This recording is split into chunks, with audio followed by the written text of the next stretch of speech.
Welcome प्यारे बच्चों। तो आज के इस वीडियो में हम सोल्व करने वाले हैं क्लास 10 सब्जेक्ट इंग्लिश 26 जुलाई 2021 की असेसमेंट वर्कशीट नंबर 1। तो इस वीडियो में हम असेसमेंट वर्कशीट नंबर 1 को हम यहाँ पर समझने वाले हैं और जो भी इसके एमसीक्यू क्वेश्चन है हम उसके आंसर भी यहाँ पर समझने वाले हैं। तो आप इस वीडियो के नीचे जो लाइक का बटन दिख रहा है आप उसे अब इसे दबा दीजिए और आपको वीडियो डिस्क्रिप्शन में आपको अदर सब्जेक्ट के सॉल्यूशन की लिंक भी मिल जाएंगी, आप उन्हें जाकर देख लीजिएगा। ठीक है, चलिए अब हम वीडियो को बिना किसी देरी के शुरू करते हैं। तो देखिए यहाँ पर आपको करना क्या है, यहाँ पर नीचे आपको देखिए एमसीक्यू क्वेश्चन दिया गया है। इन एमसीक्यू क्वेश्चन में जो करेक्ट ऑप्शन है उसके सामने जो आपको गोला बना दिया है, बना दिया है, इन्हें आपको फिल करना है ना। जो भी करेक्ट ऑप्शन है उसमें आपको गोले को अंदर से फिल करना है।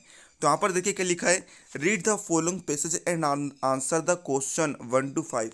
देखिए यहाँ पर आपको एक पैसेज दिख रहा होगा, इस पैसेज को आपको केयरफुली रीड करना है, समझना है और नीचे कुछ एमसीक्यू क्वेश्चन दिए गए हैं, प्रश्न 1 से लेकर 5 तक, उनके आपको आंसर देना है। तो देखिए यहाँ पर हम सबसे पहले पैसेज को समझते हैं। तो देखिए, an interesting organization is observed in a honey bee hive. ठीक है, कहने का मतलब ये है कि एक इंटरेस्टिंग ऑर्गेनाइजेशन यानी कि संगठन है ना, ऑब्जर्व की जाती है। एक इंटरेस्टिंग ऑर्गेनाइजेशन ऑब्जर्व की जाती है किसमें, हनी वी हाइव है ना। हनी यानी शहद, बी यानी मधुमक्खी, हाइव यानी छत्ता है ना। मधुमक्खी के शहद के छत्ते में, मधुमक्खी के शहद के छत्ते में एक इंटरेस्टिंग बात पता चलती है।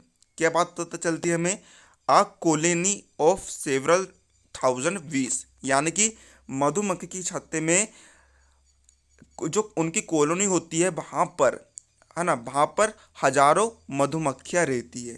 आपको पता ही होगा जो मधुमक्खी छत्ता होता है वहाँ पर हजारों मधुमक्खियाँ होती है। Only one be in the colony less x, वहाँ पर केवल एक वी यानी मधुमक्खी होती है जो कि हजारों की संख्या में अंडे देती है। This bee is called the queen bee, इस वी को हम क्या कहते हैं, क्वीन वी यानी कि मधुमक्खियों की रानी कहते हैं। ऑल द अदर फीमेल वीस आर वर्कर वीस, बाकी की जो मधुमक्खियाँ यानी कि बी होती है वे केवल वर्कर होती है यानी कि काम करती है। Their main job is to build the hive, उनकी मेन जॉब, उनका जो मुख्य काम होता है वे छत्ते का निर्माण करना होता है। Look after the young and feed the queen bee adequately to keep her healthy है ना। और उनका दूसरा काम क्या होता है, उनका दूसरा काम होता है जो क्वीन भी होती है उनको देखना, उनकी पूर्ति करना, ताकि वे हर समय हेल्दी रह सके और हजारों की संख्या में अंडे दे सके। A queen bee lays thousands of eggs, जो क्वीन वी होती है वे हजारों की संख्या में अंडे देती है। The fertilized eggs hatch into females, जो फर्टिलाइज्ड एग होते हैं उनके अंदर में से फीमेल्स निकलती हैं। While the unfertilized eggs give rise to males called drones, और जो अनफर्टिलाइज्ड एग्स होते हैं उनके अंदर से मेल्स निकलते हैं जिन्हें हम ड्रोन्स कहते हैं। It is the job of the worker to maintain the temperature of the hive at around 35 degree Celsius to incubate the eggs है ना। और देखिए वर्कर की एक और जॉब ये होती है कि उन्हें टेम्परेचर को 35 डिग्री सेल्सियस के अराउंड मेंटेन रखना होता है ताकि वे अंडों को तेज़ी से बाहर निकाल सके। तो ये हमारा पैसेज का आपको समझ में आ गया होगा। चलिए अब हम इनके एमसीक्यू क्वेश्चन के आंसर भी देखते हैं। तो देखिए नंबर 1 का यहाँ पर आपको क्वेश्चन दिया है कि डियर स्टूडेंट, स्टडी करते वक्त आपको किसी भी क्वेश्चन में डाउट आता है तो अब आपको टेंशन लेने की ज़रूरत नहीं है, क्योंकि फिलो ऐप लेकर आ चुका है एक ऐसा फीचर जिसके माध्यम से आप किसी भी क्वेश्चन का तुरंत सल्यूशन पा सकते हैं। फिर चाहे वो क्वेश्चन आपके किसी भी क्लास का हो, किसी भी सब्जेक्ट का हो, आपको उसका तुरंत सल्यूशन मिलेगा। आपको कुछ नहीं करना है, आपका क्वेश्चन यदि ऑन पेपर है तो आप उसका फोटो खींचकर नेक्स्ट पर कर दीजिए, और या फिर आप उस क्वेश्चन को टाइप करके भी नेक्स्ट पर क्लिक कर सकते हैं। आप सिंपली अपना यहाँ क्वेश्चन लिखिए जो भी है, क्वेश्चन लिखने के बाद आप ये सब ऑप्शन सिलेक्ट कर लीजिए। एक्सपर्ट्स तुरंत लाइव आकर विद इन 60 सेकेंड्स में आपका आंसर देंगे। जी सर नमस्ते, जो अपना इंटरनेट है उसका निर्माण किसने किया? अमेरिका एक संस्था थी भाई, मुझे मतलब पूरा नाम तो याद नहीं, टीओडी करके थी 1969। Thank you sir. डिस्क्रिप्शन में दी हुई लिंक से आप ऐप को डाउनलोड कर सकते हो और अपने सारे डाउट क्लियर कर सकते हैं। तो जाइए और डाउनलोड कीजिए। तो देखिए नंबर वन क्वेश्चन यहाँ पर क्या कह रहा है। A bee hive is interesting because, जो मधुमक्खी का छत्ता होता है वह इंटरेस्टिंग क्यों होता है। तो देखिए नंबर वन ऑप्शन दिया है इट इज अ कॉलोनी, ये एक कॉलोनी होती है। तो देखिए हमें तो पता ही है कि वहाँ पर एक कॉलोनी होती है, ये इसमें कोई इंटरेस्टिंग बात नहीं है। नंबर बी हम देखते हैं इट हैज़ मैनी विश, वहाँ पर कई सारी मधुमक्खियाँ होती है। तो देखिए हमें पता ही है कि मधुमक्खी के छत्ते में कई सारी मधुमक्खियाँ होती है, इसमें कोई इंटरेस्टिंग बात नहीं है। नंबर सी हम देखते हैं इट इज़ वेरी ऑर्गेनाइज्ड, इसमें इसमें जो मधुमक्खी होती है संगठित रहती है, तो यह इंटरेस्टिंग बात होती है, हमने पैसेज में पढ़ा था, है ना। नंबर डी हम देखते हैं इट कंटेन्स हनी, और ये हनी बनाती है। तो देखिए इसका नंबर सी ऑप्शन यहाँ पर करेक्ट हो जाएगा। तो आप नंबर सी के सामने जो गोला बना है उसे फिल कर लीजिएगा। नंबर सेकंड का हम क्वेश्चन देखते हैं eggs in the hive are laid by, है ना, जो मधुमक्खी के छत्ते में जो एग्स होते हैं किसके द्वारा बनाए जाते हैं। तो देखिए नंबर वन ऑप्शन हमें दिया है आ सीनियर मोस्ट भी, जो सबसे सीनियर होती है वहाँ पे मधुमक्खियों में उसके द्वारा। नंबर भी हमें दिया है फीमेल्स, यानी कि स्त्रियों के द्वारा। Number C the queen butterfly, queen butterfly के द्वारा। Number fourth the queen bee, यानी कि मधुमक्खी के रानी के द्वारा। तो देखिए इसका नंबर डी ऑप्शन यहाँ पर करेक्ट हो जाएगा। तो आप इसके सामने गोला बना लीजिएगा।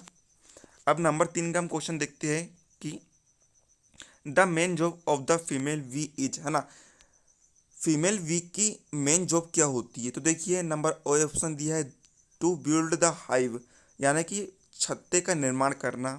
Number B to look after the young, यानी कि उसकी जो यंग है उसको देखना। Number C to feed the queen, यानी कि क्वीन की जो पूर्ति है उनकी आवश्यकता को पूरी करना। Number four to keep the queen, यानी कि रानी को सलामत रखना।